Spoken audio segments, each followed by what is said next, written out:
Today, I'm going to share with you 5 free sources of website traffic that converts. So here's the thing. When I got started in marketing, I got excited about writing copy. I got excited about putting together the sales messages, the creative that is going to actually convert someone. So they sit down, they read my sales letter, or they're on a website, they read my copy there, and they make the decision from reading that message that they want to invest in the product or service that I have to sell. And I got excited about that, and that became my focus really like all the way back since 2005. But very quickly, I realized that if there's not eyeballs seeing that message, if there's not a human being who is engaging with the message, consuming the message, or on their computer screen or whatever, I keep grabbing looking at my hands like I'm holding a piece of paper. If there's not somebody who's looking at your marketing, then you're not going to actually get that person to respond. And so you very quickly realize, if you're doing marketing, that the best conversion system in the world doesn't work if you don't have traffic going to it, if you don't have people coming to your website, if you don't have people going into your funnels, if you don't have people engaging with your message in whatever media it's presented in. It really does not matter that it is the best conversion system in the world. And I know that not everybody is ready for paid ads. In fact, one of the scariest things that you can do as a marketer is to start throwing money behind marketing, not having anybody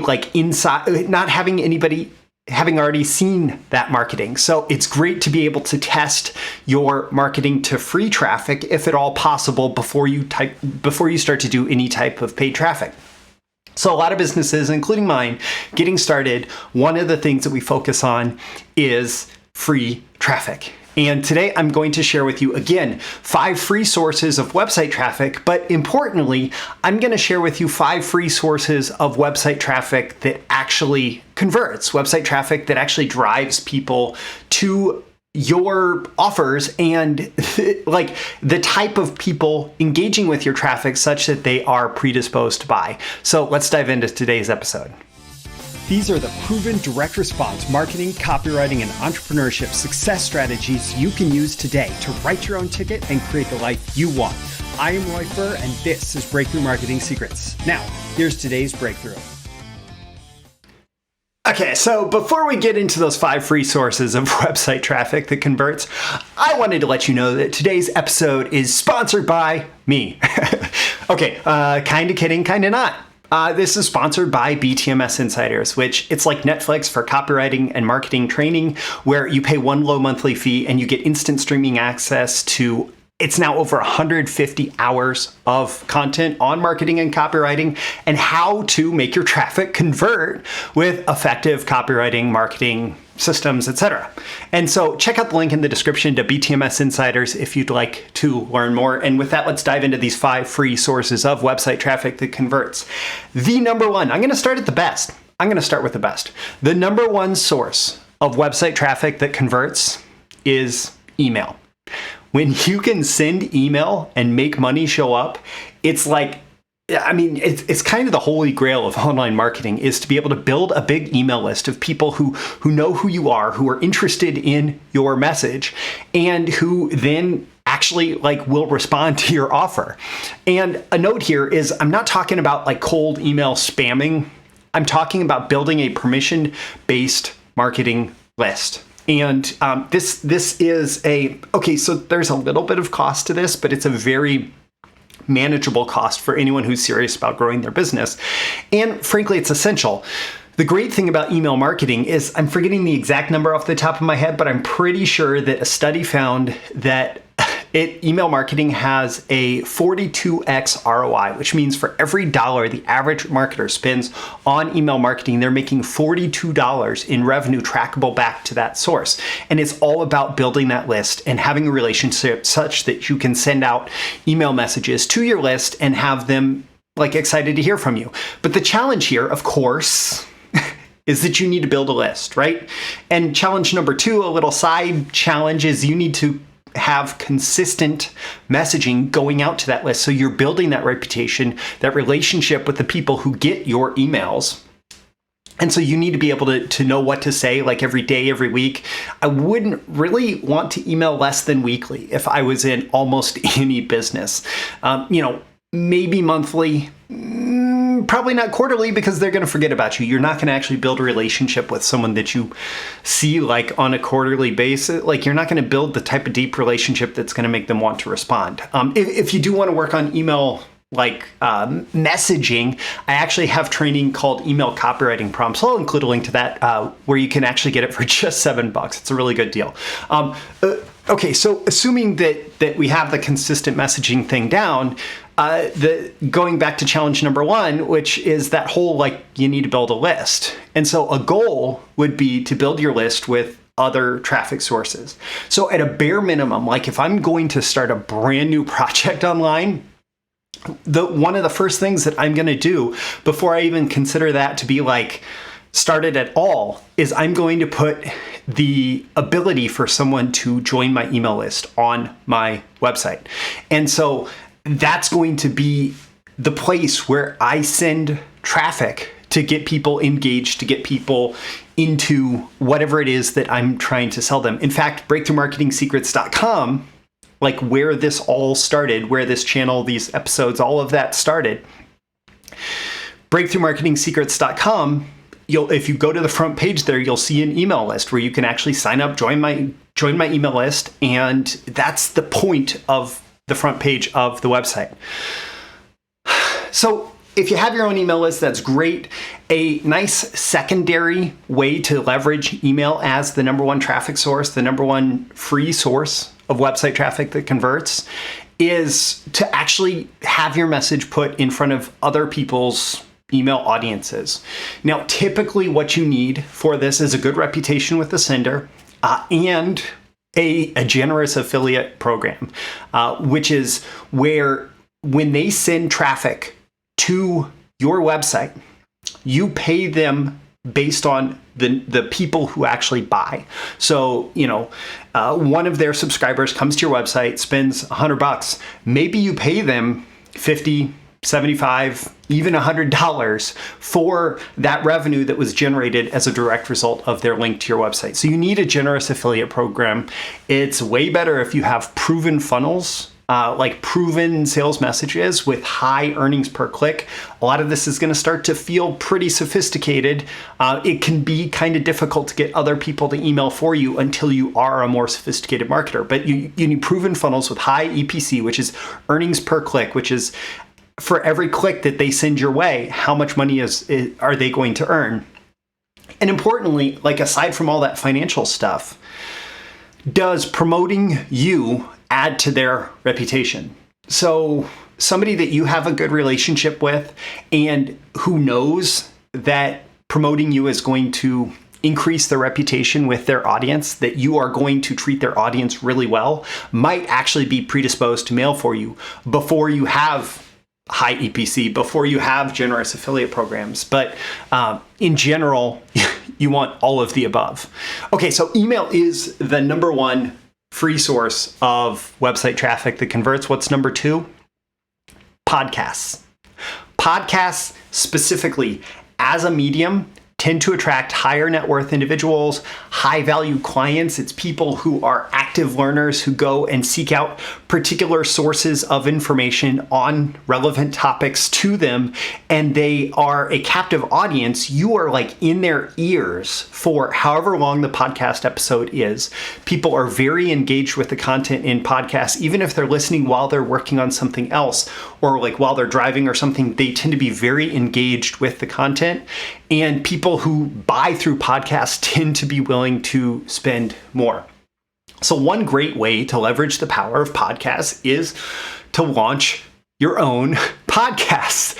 And I'll include a link to Captivate, my podcast host. I did a lot of research before launching my podcast last year, and Captivate is by far the best platform that I could find for new podcasts.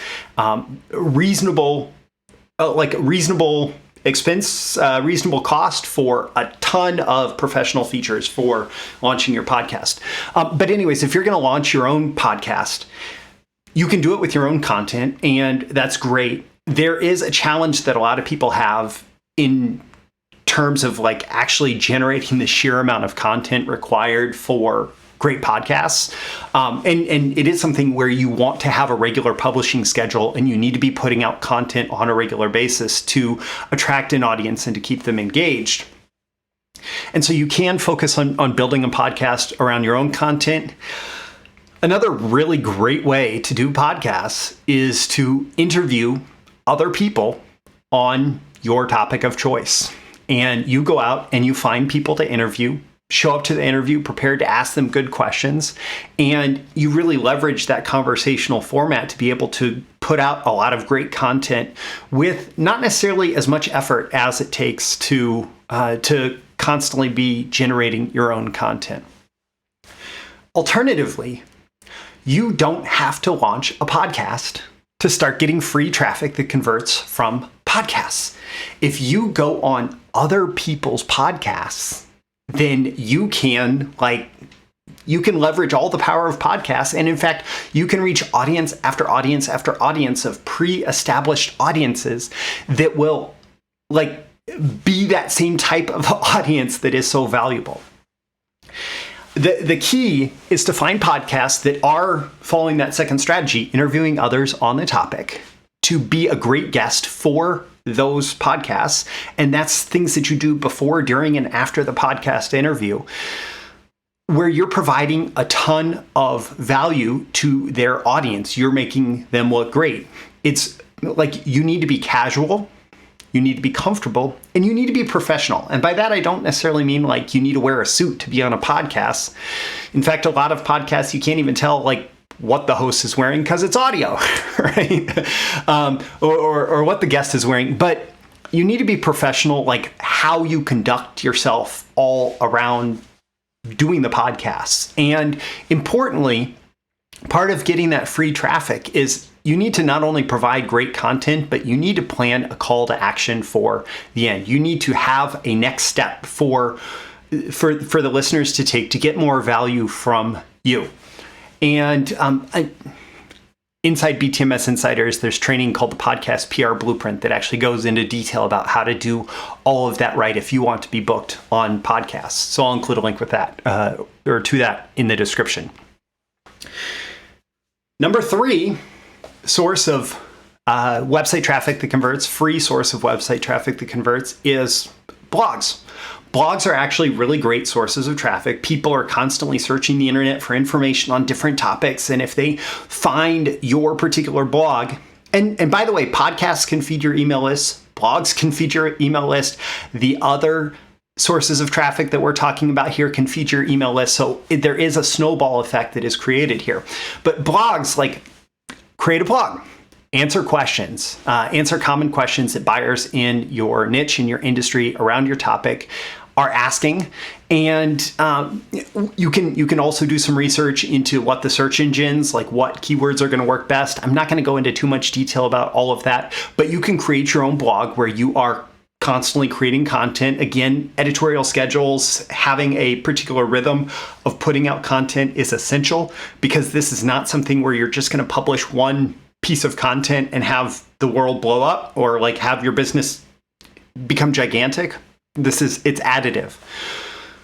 The other thing that you can do is you can help other people provide content on their own blogs. And so there are a lot of websites, not me.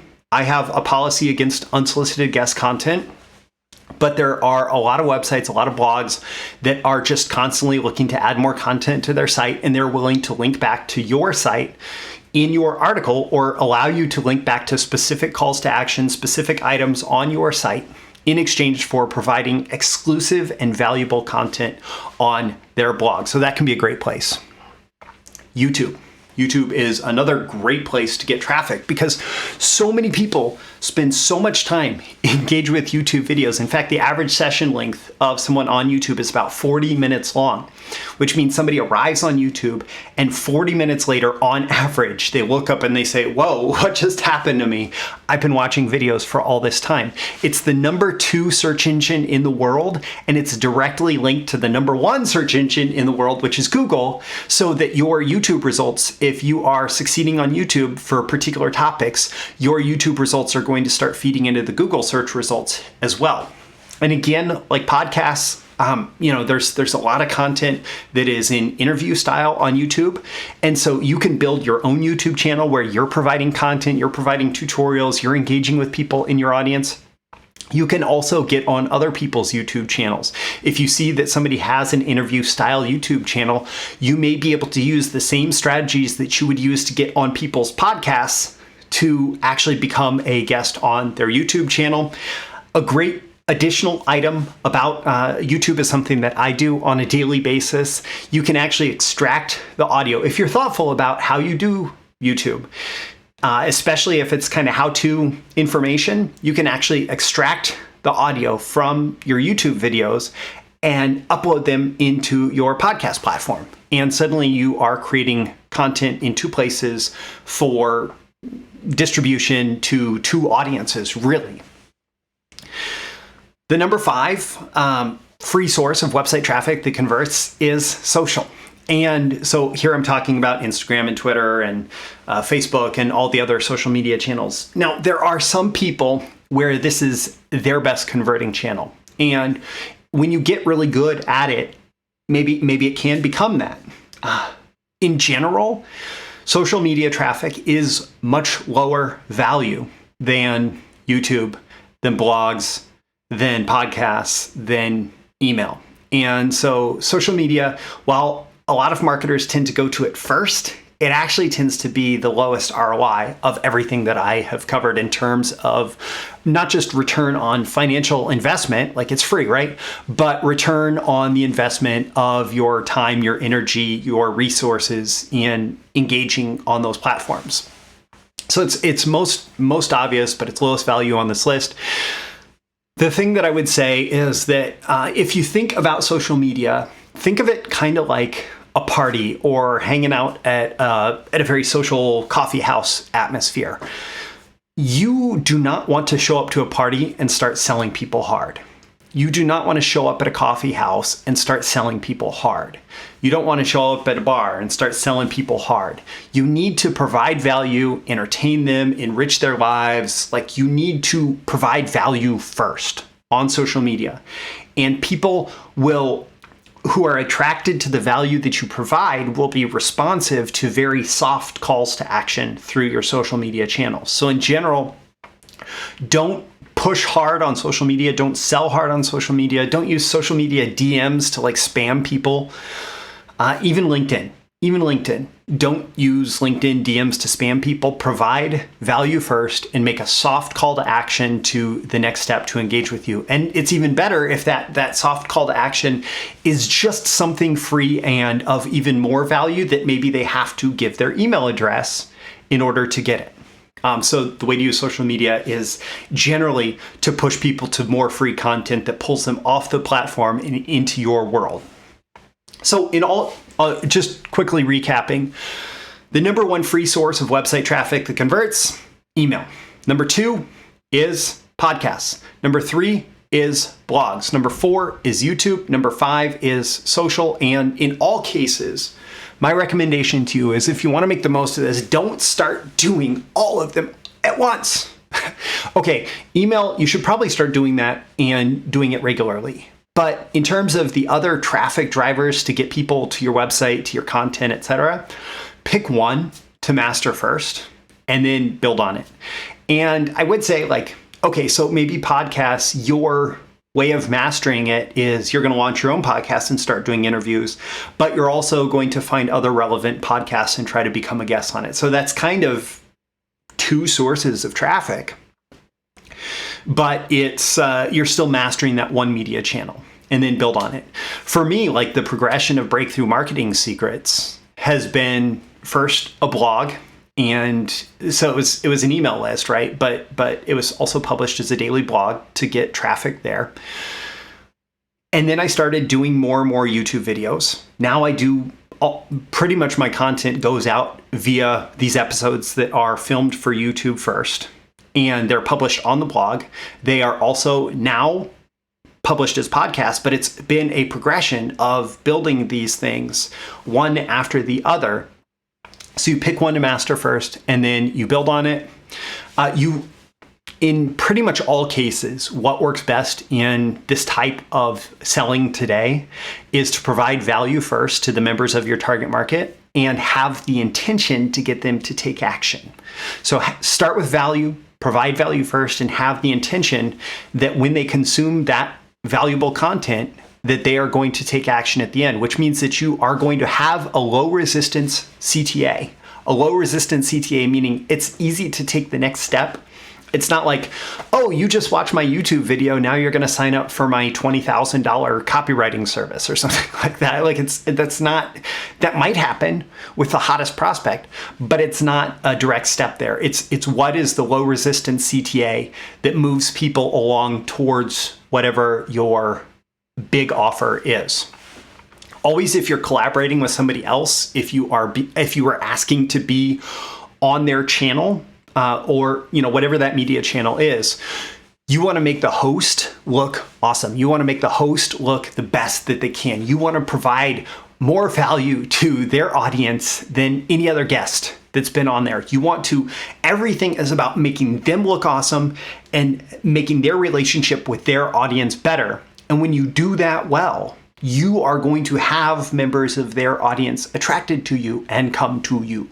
If you just try to exploit their audience, you are not going to, number one, you're not going to attract nearly as many members of their audience to you as you would otherwise.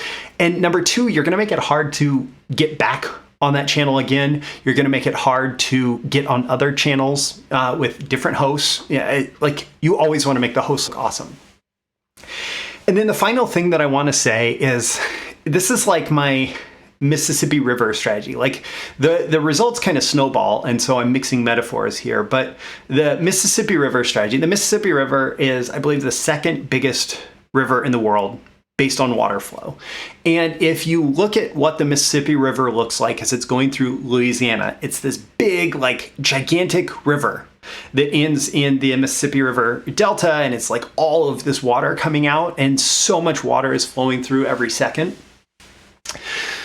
But when you look at a map of the Mississippi River Basin, what you see is that huge amount of traffic of water flowing through the mouth of the Mississippi down into the Gulf of Mexico. All of that water, it's coming from smaller rivers, and those smaller rivers are fed by smaller streams, and those are fed by even smaller springs and snowmelt and all of that. And so if you go up the Mississippi River, there's all sorts of different rivers feeding into it, and each of those are contributing to the total volume. And so when you think about free sources of website traffic, again, you can't just assume, oh, okay, I'm going to publish an epic blog post and I'm going to get all the new subscribers or all the new customers in the world. You have to assume that, okay, I'm going to do this blog post and it's going to contribute to the flow a little bit, and I'm going to do this one and it's going to contribute, and I'm going to do this one and it's going to contribute, or I'm going to do this different content. And at this point, I have hundreds of videos on YouTube, and each individual video does not add that much to to my number of customers, to my number of email subscribers, to my number of YouTube subscribers, etc. But each one is an opportunity for someone to discover me and to become maybe a subscriber, to join my email list, to become a customer, to buy a low ticket item, to buy a higher ticket item. Each one just adds to the total flow. And so when you think about these sources of website traffic, yeah, you want to establish one river, one channel first, and then you want another one feeding into the main thing, and then you want another one feeding in, and each of those rivers needs different things feeding into it. And when you do this right, then you start to get those, again, mixed metaphor, the snowballing results, where the snowball rolling down the hill gets bigger and bigger and bigger. Where the water flowing through the river, the leads, customers, sales, and profits flowing through your business get bigger and bigger and bigger because you have so many sources that you're tapping into for this website traffic. So just a reminder at the end of the episode here, has been sponsored by BTMS Insiders. Link is in the description. I mentioned the email copywriting prompts, the podcast PR blueprint, the Captivate podcast hosting. The links to those are in the description as well. Don't forget to smash that like button if you like this content and you want more like it. Also, check out the links to subscribe and so on, and join the flow, and maybe send me some money. In exchange for value, because I always provide a ton of value first, and then ask for action at the end because I have that intention built in, just like I just taught you. So I'm Roy Furr. This is Breakthrough Marketing Secrets. I always aim to deliver so much value in these episodes, and I hope that I've done that here. I will see you again in the next episode. Thank you once again for tuning in to this daily episode of Breakthrough Marketing Secrets. Remember, check out the links with this episode for even more value. Now make sure you like, comment, share, subscribe, and engage in every way you can to keep this show going and growing and delivering daily value to you. I'll catch you soon for your next big breakthrough.